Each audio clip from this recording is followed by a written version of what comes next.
Hello, I'm Mike, and this is Will with the Tabletop Donkeys. Hello. And we're reading issue 63 of Warhammer 40,000 Combat Patrol magazine today. This issue came with a set of 5 Acolyte Hybrids for our Genestealer Cults Combat Patrol, so we'll be building and painting them up for today's game.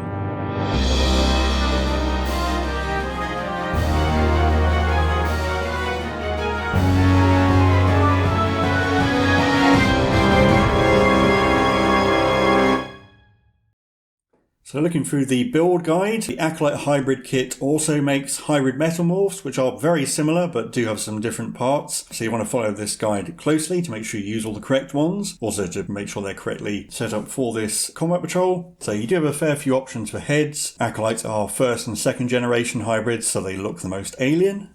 So you have the leader who has a variety of weapons, then one of them will have an improvised mining saw, another one will have a set of dynamite for his explosive charges, while the final two will have auto pistols. And then the painting guide is going to be similar to the Magus, starting with the base coat of Abaddon Black this time though. Macragge Blue for the alien parts of their limbs, so as they're more Tyranid-like in appearance, although you may wish to paint them more like the Tyranids from the other combat patrols, so that you can link your two forces together. But other than that, we have Administratum Grey for their armoured mining suits, which is all the ribbed areas basically. Viston Red for any robes, which I think only the leader wears, as well as some scraps of cloth that some of them have, and the dynamite for the demolition charges.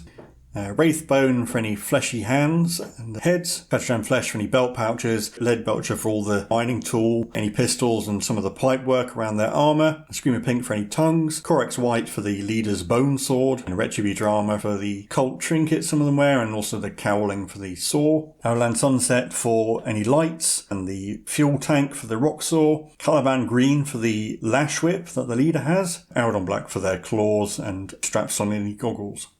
And then all over pretty much the entire model, the grey suits, the blue exoskeletons and red cloth, and any of the silver parts. Shading the trousers, however, with Corellia green shade to give them a slightly different tint, as well as the bone sword, and Carabag Crimson for the lighter fleshy bits, Reikland Flesh Shade for any of the leather and gold bits, as well as the yellow bits. And appropriate highlights, Viston Red to relayer the entire of their cloak, Calgar Blue for the exoskeletons, Stormhost Silver for the silver and gold bits, Nightquestor Flesh for any leather bits, Pallid Witch Flesh for any of their skin, Pink Horror for their tongues, Mechanica Standard Grey for any black bits, Orc Flesh for the lash whip, and then a highlight of Wild Rider Red and Corax White for the cloth and the grey armour respectively.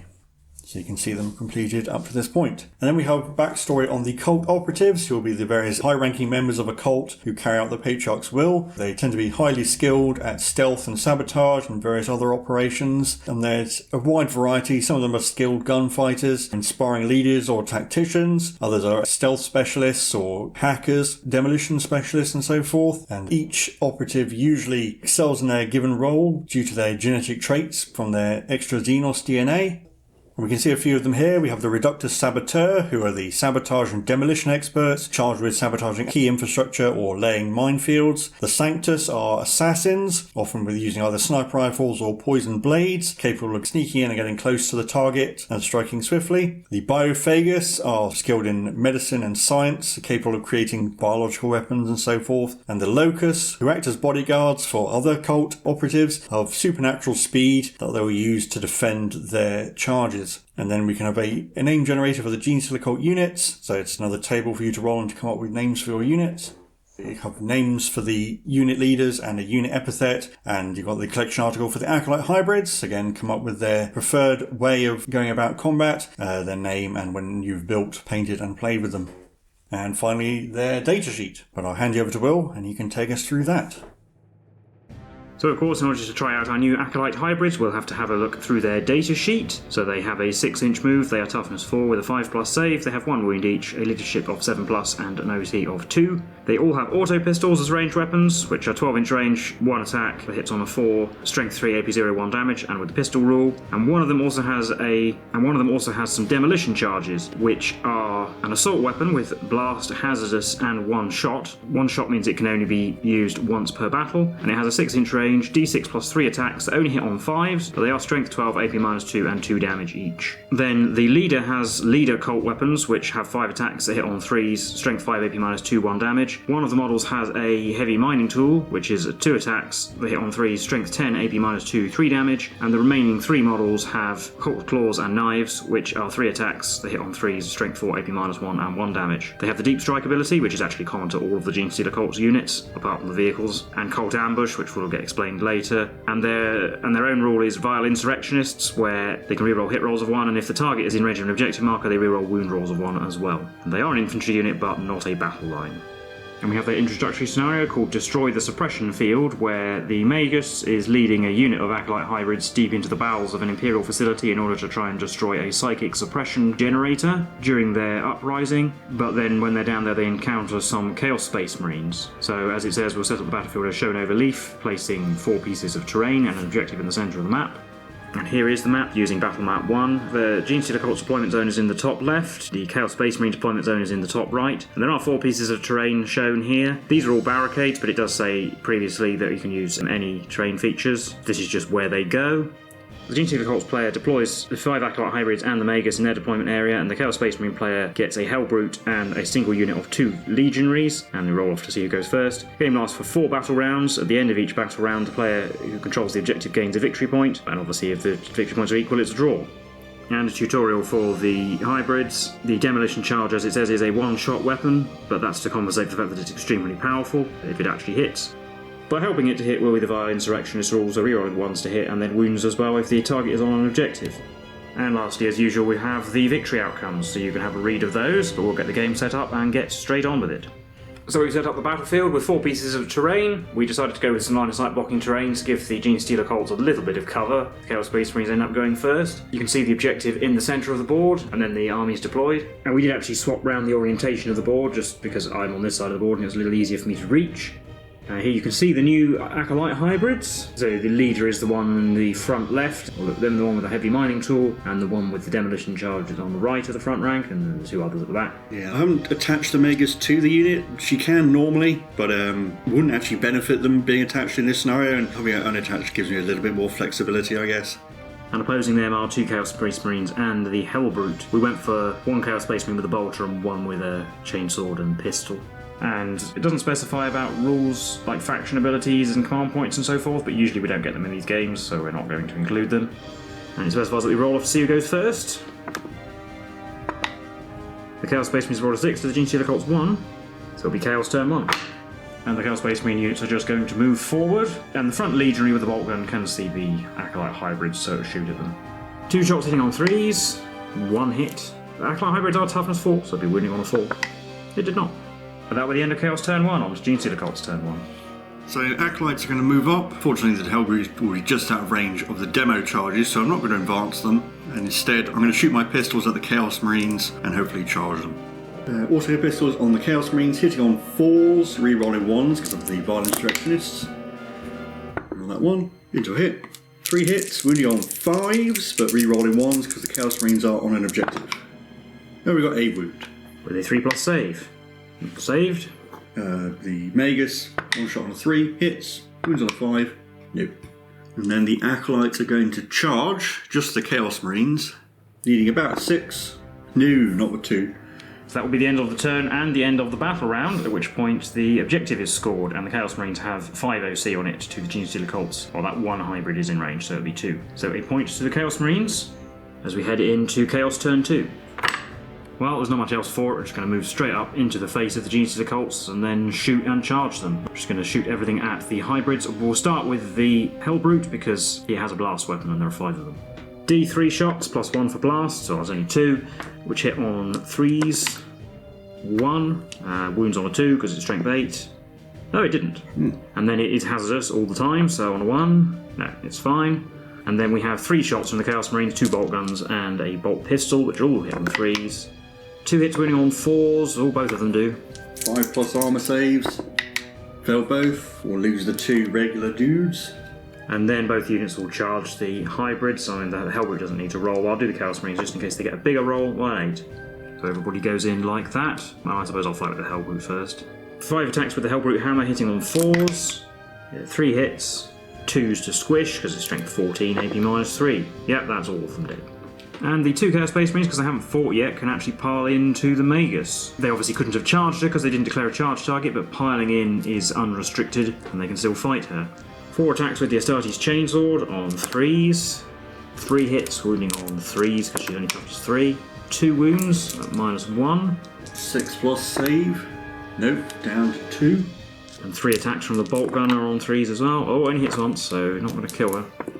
And fails to wound. Magus can hit back, 3 attacks on 3s, they all miss. Well, that's the end of Chaos turn 2, on to Genestealer Cults turn 2. We might as well see if she can take down a Marine or 2. Shoot her auto pistol, which hits and wounds. 3+, saved. No, and then the Chaos Marines get to go first in melee. So the Chainsword again, 3 hits. And no wounds with the 111. And the Bolt Gun only gets 1 hit again. And fails to wound again. 3 attacks on 3s, 3 hits. Wounding on 3s because she's strength 5. 3 wounds at -1. 4+ saves. Oh dear, failed 2. D3 damage each. So the first Marine takes 1 and then the second hit will kill him. Well, that's the end of the turn and the battle round, so the Chaos Space Marines get another point, but that's essentially irrelevant now. And I could send the Hellbrute in, but actually it's probably a bit more fun just to continue this duel and see if the Chaos Marine can take her out before getting whacked in the head with a stick. But you can shoot her with the bolt pistol first. It hit and failed to wound. So Magus goes first. She hits twice and wounds once. 4+, failed. D3 damage, 3. Oh well. And then in the Genestealer Cult turn, well, pistol didn't do anything unsurprisingly, and then the Magus has charged the Hellbrute from behind. 3 attacks on 3s, 2 hits on the Hellbrute. Strength 5, so 5s. All got a wound. 3+. That saved. And the Hammer on 4s. 2 hits, wounding on 2s. Yeah. They both wounded, no save, and they're D6+1 damage each, so splat. Yeah, so that was clearly a Chaos victory, but the Genestealer Cults probably could have done a little bit better, so we'll set it up and see if they can have a better go this time. So we've reset everything, and then we're rolling off again to see who goes first. So Chaos win again, on to Chaos Space Marines turn 1. So I've moved up again, but this time the Genestealer Cults have been slightly more sneaky, and we can't see any of them. So that will be the end of Chaos turn 1, moving on with the objective, on to Genestealer Cults turn 1. Moving a bit differently, I also rearranged the Acolyte's deployment so that the demo charge man is actually in range of the Hellbrute, and then the Magus has gone around the terrain. I'll start shooting with the Magus, who will put a pistol shot into the Marines, and then the Acolytes will throw the demo charge at the Hellbrute, and then pistol shots into the Marines as well. So the Magus hits, and wounds on a 5, and I'll do 4 pistol shots on the Marines, re-rolling ones, because they are just on the objective, I think. Oh, these are the ones. 2 hits, wounding on 5s, no. And the demo charge, a D6+3 shots for 7. On 5s, re-rolling ones. 3 hits, strength 12, so wounding on 3s. 2 wounds at -2. 4+ saves. Oh, I made both. And then it is hazardous, but we missed the roll by roll of 2, so he didn't blow himself up. And then we're going to charge, and the Acolytes will charge just the Hellbrute. It's better, 7's enough to get them in. So they can all get in like that, and we'll start with the important weapon, which is the mining tool. So it has 2 attacks on 3s, re-rolling 1s. So he gets 1 hit. Strength 10, so 3s, re-rolling 1s. Oh, a 2, never mind. 9 attacks from the regular guys. Wounding on 6s, because they're only strength 4. Nope. And the leader, 3s, re-rolling 1s, gets 3. Wounding on 5s, re-rolling 1s. Ooh. 3 wounds at -2. 4s. Save them all. Well, the Hellbrute can hit them back. 5 attacks on 4s. Oh, only 1 hit. 2. No, I rolled a 1 to wound and everything, so nobody does any damage to anybody. But at the end of the battle rounds, the Genestealer Cults do hold the objective. They've got 10 OC from all those Acolytes. And we'll be on to Chaos Space Marines turn 2. Well, the 2 Chaos Space Marines are just going to move round, and then they can see the Magus, so they'll shoot at her. 3 shots on 3s. Oh, only 1 hit. Wounds on a 3. It did. She will have cover though. 4+ save. Ooh, made it. But the Hellbrute can shoot her as well, because it has big guns never tire. The plasma cannon is a blast weapon, so it can't shoot at the Acolytes in front of it, but that doesn't stop it shooting out of melee at the Magus. D3 shots, oh, just one. Hits on a 4 because it gets -1 to hit. No, I missed. Can it roll a third one for its hazardous test? No, it doesn't damage itself at least. And the 2 Chaos Marines are going to charge, they don't need to roll. And they go first, we have 4 attacks from the Chainsword. Only 1 hit. Wounds on a 4, because Acolyte's a toughness 4. No, it did not. And the Bolt Gunner, 2 hits. And 1 wound at no AP. The 5+ save? No. This regular Acolyte and the guy who had the demo charges into the Marines, while the leader and the mining tool into the Hellbrute. I'll do the attacks on the Marines. 6 attacks on 3s, rerolling 1s. 4 hits. Wounding on 4s, rerolling 1s. 2 wounds at -1. 4+. Oh, failed both. And she kills one. Well, that'll be the Bolt Gunner. The heavy mining tool, 2 attacks on 3s, rerolling 1s. 2 hits. Wounding on 3s, rerolling 1s. 2 wounds. 4+ saves. Failed 1. 3 damage. So it's down to 5. And the leader on the Hellbrute, 5 attacks on 3s, rerolling 1s. 3 hits, 5s, rerolling 1s. 1 wound at -2. Another 4+. Made that one. And then the Hellbrute. It hits once again. Wounds on 2. No, another one. So actually not looking too bad for the hybrids at the moment, anyway, as we head into their turn 2. And the Acolyte's actually going to fall back, mainly just to guarantee I hold the objective for this battle round. And then the Magus can shoot her pistol at the Chaos Marine and then charge him. So, she missed with her pistol. And then her charge is a 10. She gets to go first. 3 attacks on 3s, getting 1. Wounds on a 3. It doesn't. 4 attacks back with the Chainsword. On 3s, 2 hits. Winning on 3s, 1. With a 6+ armour. No, takes a wound. But that's the end of Genestealer Cults turn 2 and the end of the battle round. And the Genestealer Cults hold the objective with 9 OC to 5 and go up to 2 points. As we head into Chaos turn 3. We don't actually need to move. Chaos Marine can shoot his pistol at the Magus in melee, and the Hellbrute is going to shoot the plasma cannon at the hybrids. So I'll do the pistol quickly. It hit and wounded. 5+ armour. Ooh, made it. And then the plasma, D3 shots, 1 again. Hits on a 3, yes, and wounds on a 2, yes. But it is hazardous. Oh, it is. Oh dear, it takes 3 damage. So the Hellbrute's down to 2 wounds, but it will go into the hybrids again and get to strike first. Can it roll more than 1 hit from 5 attacks? Yes, it can. It can roll 2. And they do wound. So I'll lose the demo man and the leader, because the mining tool's going to have to finish the job. So 1 hybrid left, but now the Genestealer Cults get to pick, so I assume it will be the Magus going. Magus will go. 3 attacks on 3s. 2 hits this time. 3s. 1 wound. 4+ save. No. D3 damage. 1. No, still there. And then that Marine gets to go with 4 attacks. Still only hits twice. And wounds twice. 6s. Ooh, made 1. The mining tool, 2 attacks on 3s, rerolling 1s. They both hit. Wounding on 3s, rerolling 1s. They both wound. Uh-oh. Needs to pass both saves because it's 2 damage each, or 3 damage each. No, it did not. It just is destroyed. It had deadly demise. It would blow up on a 6. No, it didn't. Well, that was actually pretty impressive. And then we'll be on to Genestealer Cults turn 3. Now that Acolyte has to make a battle shock test on leadership 7, which he passes. So the Acolyte will just move so he's an inch away, and the Magus will shoot with her pistol, and then the Acolyte will charge. Pistol shot, hits, doesn't wound. Acolyte's charge, well, he's in, don't need to roll. He gets to go first. 2 attacks on 3s, rerolling 1s. They both hit. Wounding on 2s, rerolling 1s. They both wound at -2. 5s. Nope, Chaos Marine gets sawed in half. 6 damage. So that time we have a Genestealer Cults victory. The incompetent Hell would probably have something to do with that. But anyway, I think that was actually a reasonably good showcase of what those hybrids can do. So we'll recap both of those games for you now.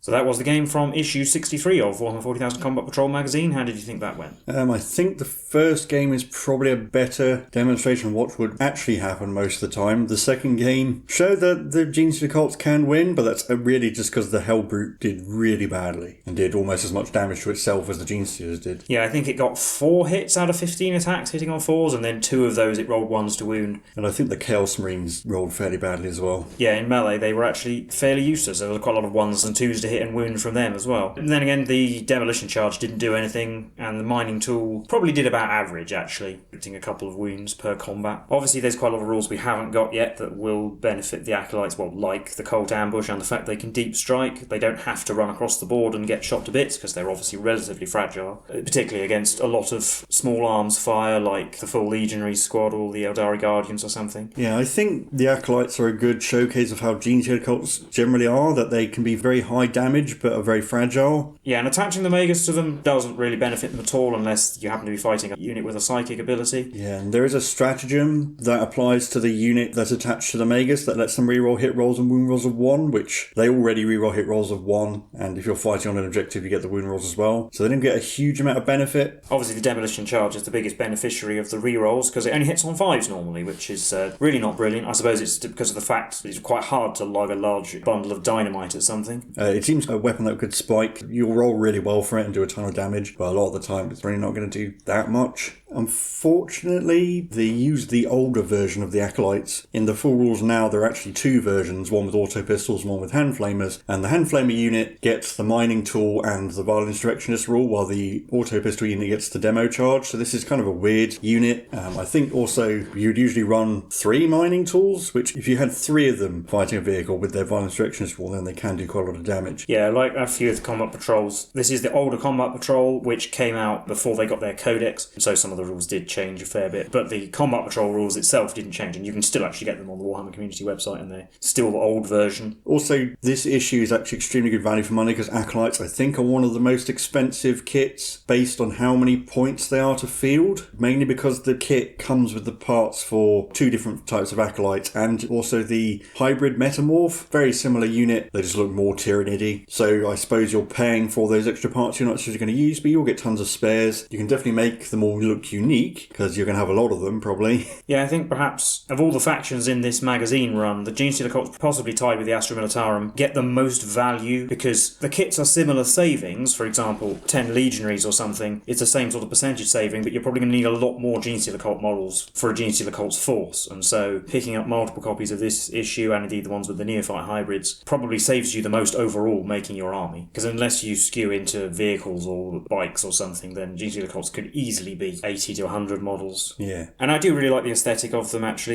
As you can see from the close-ups in the magazine, more than you can on camera here, they're all in heavy mining equipment and work suits of coveralls and ribbed protective suits with goggles and masks and things. Obviously, the whole idea of the Genestealer Cults is that they'll fester in the underlevels of society. In lore-wise, it's not uncommon for mutants and things to exist in... doing menial labour down in the depths of hives and that sort of thing. Yeah, so it could easily be overlooked that you'd have strange 4-armed monsters, or they just keep out of sight for the most part. And and I specifically with the orange was going for that sort of high-vis workers' overalls kind of look, although the Imperial probably doesn't care about that sort of thing. And also the Magus is sort of emulating that with our orange robes. But anyway, I think that'll be it for this issue, so let us know what you thought in the comments below. If you're a Genestealer Cults player, let us know how you get the best out of your Acolyte Hybrids, what you use them for, what loadout you give them, that sort of thing. If you did enjoy the video, then do feel free to leave a like and subscribe. We've been the Tabletop Donkeys, and we will see you in the next one. Bye for now.